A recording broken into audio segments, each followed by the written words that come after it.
नमस्कार दोस्तों, आपके अपने YouTube channel Holkar study point में आपका स्वागत है। दोस्तों आज हम बात करते हैं यानी भू संपर्कन या बोल सकते हैं अर्थिंग तथा वायरिंग संबंधी प्रमुख आई नियम। दोस्तों जो बोल सकते हैं इंडियन इलेक्ट्रिसिटी रूल हमारे जो अर्थिंग के अंतर्गत आते हैं। सबसे पहले मैं इसी के बारे में बात करूँगा। तो इसमें दोस्तों सबसे पहले दिया क्वेश्चन नंबर फर्स्ट दिया है, यानी घरेलू संस्थापन का आकलन तैयार करते समय घर का भार, प्रतिरोध और प्रेरणी भार की श्रेणी पर विचार करते हैं।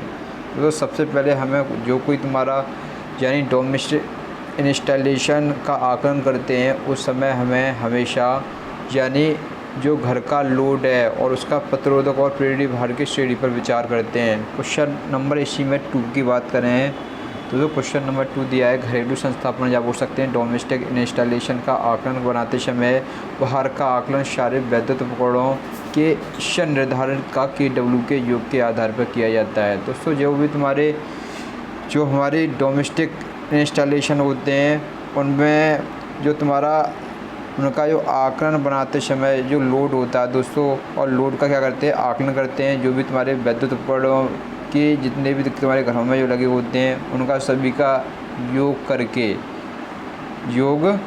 करके उसी के आधार पर हमारा कनेक्शन या बोल सकते हैं उसी के आधार पर हमारी KW निर्धारित किया जाता है। नेक्स्ट क्वेश्चन पर जैसे बात करें क्वेश्चन नंबर 3 की ओर चलते हैं। तब क्वेश्चन नंबर 3 पॉइंट की ओर चलते हैं। 3 पॉइंट में दिया दोस्तों, यानी ये दिया तुम्हारा IE नियम के अनुसार उच्च दाब यानी हाई वोल्टेज लाइन में सबसे नीचे वाले तार को ज़मीन से 6.096 मीटर दूरी से कम नहीं होना चाहिए। दोस्तों जो इलेक्ट्रिसिटी रूल है तुम्हारे यानी हाई वोल्टेज लाइन में सबसे नीचे वाला जो तार होता है वो ज़मीन से 20 फीट या बोल सकते हैं 6.09 मीटर दूरी से कम नहीं होना चाहिए।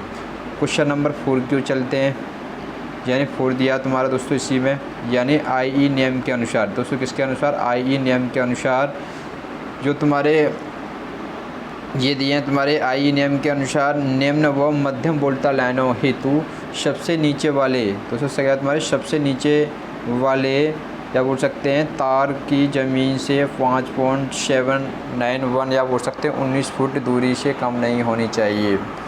और नंबर 5 की ओर चलते हैं। तो नंबर 5 दिया है, यदि कार्य करते समय वोल्टता 1000 वोल्ट से कम हो तो IE नियम के अनुसार वोल्टता का परीक्षण 2000 वोल्ट पर करना चाहिए। कितना करना चाहिए दोस्तों? 2000 वोल्टेज पर करना चाहिए। जो भी यदि किसी कार्य करने की जो वोल्टता 1000 वोल्ट से कम हो तो IE नियम के अनुसार जो वोल्टता परीक्षा करते हैं, जो टेस्टिंग करते हैं वो 2000 वोल्ट पर करना चाहिए।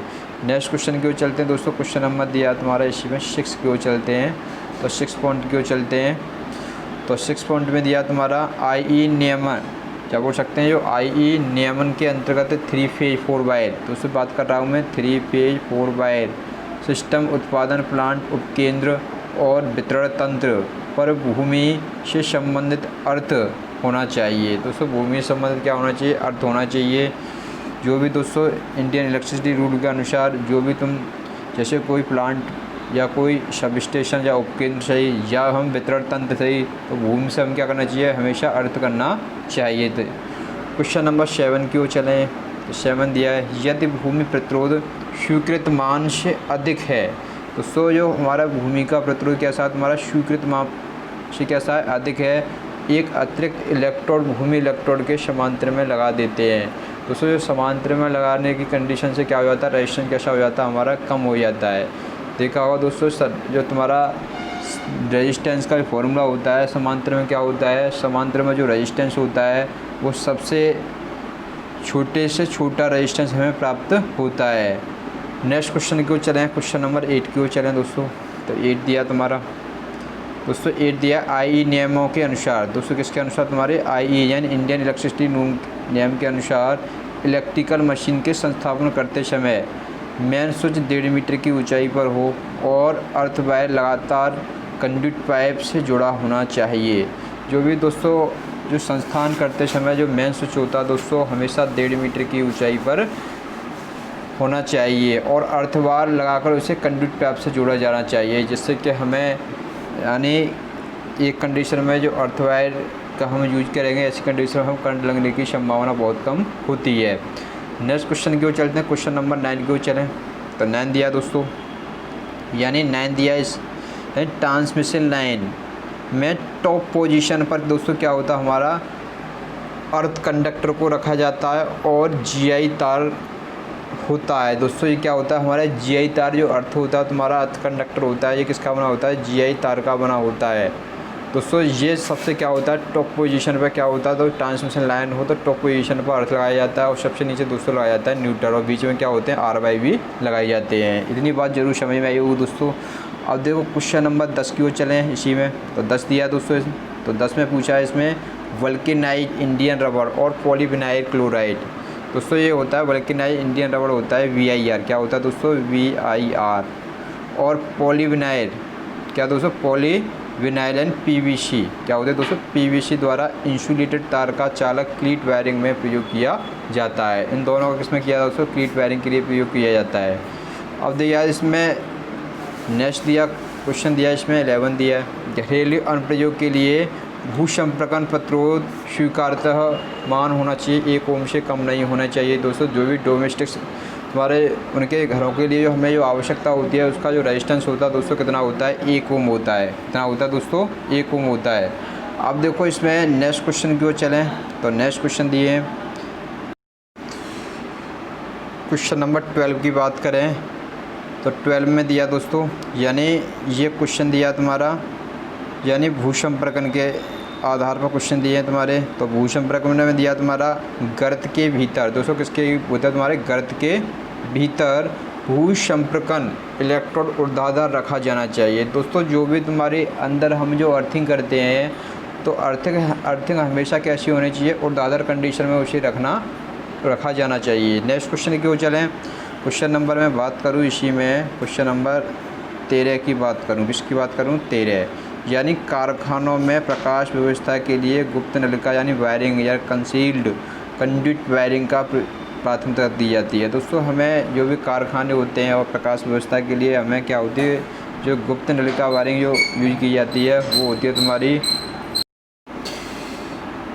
गुप्त नलिका जो दोस्तों होती है वायरिंग जो होती है कंसील्ड कंडक्ट वायरिंग की क्या होती है, प्राथमिकता दी जाती है। क्वेश्चन नंबर में बात करूँ 14 नंबर की, यानी आंतरिक तार स्थापन में प्रयुक्त तार केवल विद्युत रोधन के लिए सर्वाधिक PVC का प्रयोग किया जाता है। दोस्तों जो भी तुम्हारी जो विद्युत रोधक होती है तो उसके लिए हम किसका यूज करते हैं, PVC का यूज करते हैं। क्वेश्चन नंबर में बात करूं 15 की बात करूं तो 15 में दिया दोस्तों, यानी 3 फेज विद्युत प्रणाली की निर्धारित वोल्टेज RMS फेज वोल्टेज के रूप में हम दर्शाते हैं। तो जो भी तुम्हारी 3 फेज क्या होती है, तुम्हारी इलेक्ट्रिक सप्लाई होती है या इलेक्ट्रिक सिस्टम होता है, उसकी जो रेटेड वोल्टेज को हम हमेशा किसमें जो RMS फेज वोल्टेज के रूप में इसे दर्शाते हैं। क्वेश्चन नंबर में चलता हूँ दोस्तों, क्वेश्चन नंबर 16 की ओर चलता हूँ, यानी टूबर फुटिंग रजिस्टेंस जो कम करने के लिए हम क्या करते हैं, ग्राउंड रॉड और क्या करते हैं, कंट्रपोजिशन का प्रयोग करते हैं, और जिसमें क्या होता है, जिसमें दोस्तों होता है हमारा लो रेजिस्टेंस प्राप्त होता है। कैसा होता है, लो रेजिस्टेंस प्राप्त होता है। नेक्स्ट क्वेश्चन की ओर चलते हैं। क्वेश्चन नंबर में 17 में बात करूं तो 17 दिया तुम्हारा, यानी IE नियम के अनुसार, दोस्तों किसके अनुसार, IE नियम के अनुसार उपभोक्ता के लिए अनुज्ञेय वोल्टेज विभिन्नता ±6% तक होती है तथा आवृत्ति ±3% होती है, जबकि ट्रांसमिशन लाइनों में के लिए क्या होती है, अनुज्ञेय वोल्टता विभिन्नता कितनी होती है, ±12% होती है। दोस्तों जो ±3% क्या होती है, आवृत्ति होती है। जैसे हमारी इंडिया की आवृत्ति है 50 हर्ट्ज, तो ऐसी कंडीशन में हम +3% तक बढ़ सकती है, और 3% में 53% हो जाएगी, और तुम्हारी ऐसे ही तुम्हारी मार्च के 3 कम कर दिया जाए तो 47% तक हो जाएगी। ऐसे ही तुम्हारी दोस्तों जो वोल्टता होते हैं, तुम्हारे जो कंज्यूमर होते हैं या उपभोक्ता के लिए अनुज्ञेय वोल्टता की विभिन्नता ±6% यानी कम ज़्यादा कर सकते हैं, और ऐसे तुम्हारी ट्रांसमिशन लाइनों के लिए दोस्तों ±12% तक हम क्या कर सकते हैं, कम कर सकते हैं। क्वेश्चन नंबर में बात करूँ दोस्तों, क्वेश्चन नंबर 18 की, यानी क्लीट तार स्थापन और 250 वोल्ट सप्लाई। दोस्तों क्या दिया तुम्हारा, क्लीट तार स्थापन और 250 वोल्ट सप्लाई के लिए 1 क्रोड केबल के लिए केवल 2.5 सेंटीमीटर केंद्र से केंद्र तक की दूरी को लगाना जाना चाहिए। दोस्तों जो भी तुम्हारी जो क्लीट तार वायरिंग लगाई जाती है वो 2.5 वोल्टेज के लिए, एक कोर केबल के लिए क्या होना चाहिए, केबल को 2.5 या 2.5 सेंटीमीटर केंद्र से केंद्र तक की दूरी हमें रखनी चाहिए। नेक्स्ट क्वेश्चन की ओर चलें। क्वेश्चन नंबर 19 की बात करें तो क्वेश्चन नंबर 19 में दिया दोस्तों, यानी एल्यूमिनियम कंडक्टर दोस्तों हमें यूज किया जाता है, कहाँ यूज किया जाता है, तुम्हारी घरेलू वायरिंग के लिए। कहाँ यूज किया जाता है, घरेलू वायरिंग के लिए क्या होना चाहिए, तुम्हारा जो घरेलू तार स्थापन में क्या होना है, 1/1.4 mm या बोल सकते हैं 1.5 mm स्क्वायर, क्या बोल सकते हैं 1.5 mm स्क्वायर का प्रयोग किया जाना चाहिए, जो कि लाइट एंड फैन आदि के लिए प्रयोग किया जाना या बोल सकते हैं के लिए उपयोग किया जाता है। हमेशा लाइट एंड फैन के लिए दोस्तों 1.5 mm कंडक्टर का यूज किया जाता है। और जैसे मैं बात करूं क्वेश्चन नंबर 20 की बात करूं, किसी भवन की नींव से भूमिगत केबल की कम से कम 10 सेंटीमीटर दूरी रखनी चाहिए। दोस्तों जो कोई हमारे भवन जो बनाए जाते हैं, हम जिससे हम अंडरग्राउंड केबल ले जानी है, तो उस कंडीशन में उसकी जो दूरी होनी चाहिए 10 सेंटीमीटर दूरी से कम नहीं रखनी चाहिए। जो मकान की नींव से 10 सेंटीमीटर की दूरी पर उसे लेके जाना चाहिए। नेक्स्ट क्वेश्चन में चलते हैं। क्वेश्चन नंबर में 21 की बात करता हूँ। तो 21 दिया दोस्तों, यानी ये दिया तुम्हारा यानी घरेलू उपभोक्ता। दोस्तों क्या दिया तुम्हारा, घरेलू उपभोक्ता जिसके पास अधिक प्रकाश और पंखा का भार है। दोस्तों क्या तुम्हारा प्रकाश एवं पंखा का भार है, उसके लिए क्या होता है, सर्पी स्केल प्रयुक्त या बोल सकते हैं स्लैंडिंग स्केल ट्रैफिक सबसे अधिक उपयोगी होगा। इससे औसत शक्ति यानी फॉर्म फैक्टर होता है दोस्तों, जो टैरिफ भी कहा जाता है, इसे क्या कहा जाता है, टैरिफ भी कहा जाता है। नेक्स्ट क्वेश्चन है, चलते हैं क्वेश्चन नंबर 22 की बात करें। यहीं पर 22 में दिया तुम्हारा, मोटर परपथ के लिए नीले रंग की एमसीबी नाव का चयन करते हैं। दोस्तों जो भी तुम्हारा मोटर परपथ होता है उसके लिए हम किसका करते हैं, नीले रंग की क्या होती है, एमसीबी की क्या होती है, नाव का चयन करते हैं। क्वेश्चन नंबर 23 की बात करें, यानी IE या इंडियन इलेक्ट्रिसिटी रूल 33 के तहत यानी सप्लाई क्या दिया दोस्तों, सप्लाई की शुरुआत में सप्लायर उपभोक्ता की एक समुचित अर्थिंग संयोजन, क्या तुम्हारी समुचित अर्थिंग संयोजन प्रदान और उसका अनुरक्षण भी करेंगे, क्या करेंगे, उसका अनुरक्षण भी करेंगे। नेक्स्ट क्वेश्चन में चलते हैं। क्वेश्चन नंबर तुम्हारा दिया तुम्हारा 24, क्या दिया दोस्तों 24। तो 24 में दिया दोस्तों, यानी एक फेज 4 वायर सिस्टम। दोस्तों क्या दिया तुम्हारा, एक फेज 4 वायर सिस्टम के लिए न्यूट्रल तार के अनुप्रस्थ काट का जो क्षेत्रफल होता है या क्रॉस सेक्शन होता है, क्षेत्र बाहरी तार या फेज तार का कैसा होना चाहिए दोस्तों, आधा रखते हैं।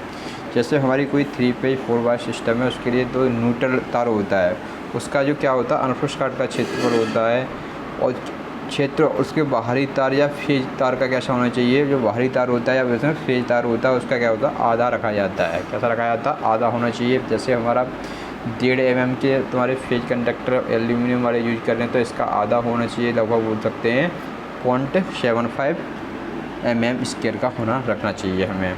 अब देखो क्वेश्चन नंबर दिया 20 दिया दोस्तों 25 दिया, यानी किसी उपभोक्ता के लिए सामान्यतः 0.95 पश्चिगामी सबसे ज़्यादा किफ़ायती पावर फैक्टर होता है। दोस्तों जो भी तुम्हारी जो पावर फैक्टर होता है सबसे बढ़िया होता है, पावर फैक्टर हमेशा यूनिटी से थोड़ा कम होना चाहिए, या बोल सकते हैं 0.95 पश्चिगामी सबसे ज़्यादा कैसा होता है, किफ़ायती पावर फैक्टर होता है, शक्ति गुणक वेव बोलते हैं इसे।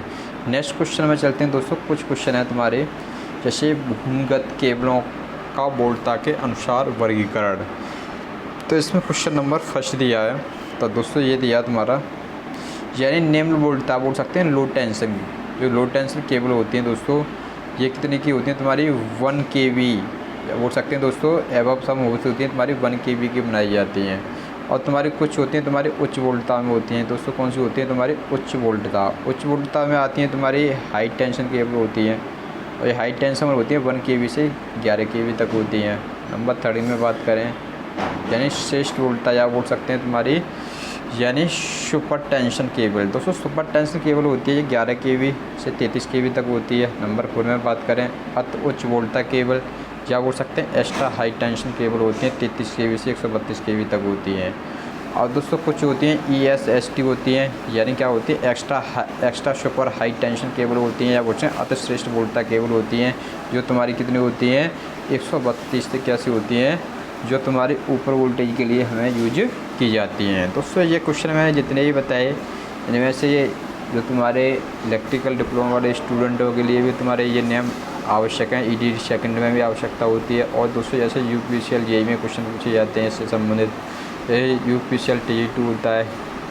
और जैसे जितने भी दोस्तों टेक्नीशियन से संबंधित वैकेंसियाँ होती हैं, जैसे तुम्हारी इलेक्ट्रिशियन आईटीआई और इलेक्ट्रिकल इंजीनियरिंग से आधारित जो क्वेश्चन बनते हैं दोस्तों इसी कंडीशन के क्वेश्चन पूछे जाते हैं। ऐसी ही वीडियो पाने के लिए दोस्तों हमारा जो चैनल है दोस्तों होलकर हिस्ट्री पॉइंट दोस्तों के साथ अवश्य शेयर कीजिए और साथ साथ वीडियो को लाइक भी कीजिए और दोस्तों चैनल को सब्सक्राइब अवश्य कीजिए। Thank you. नेक्स्ट वीडियो में मिलते हैं। जय हिंद।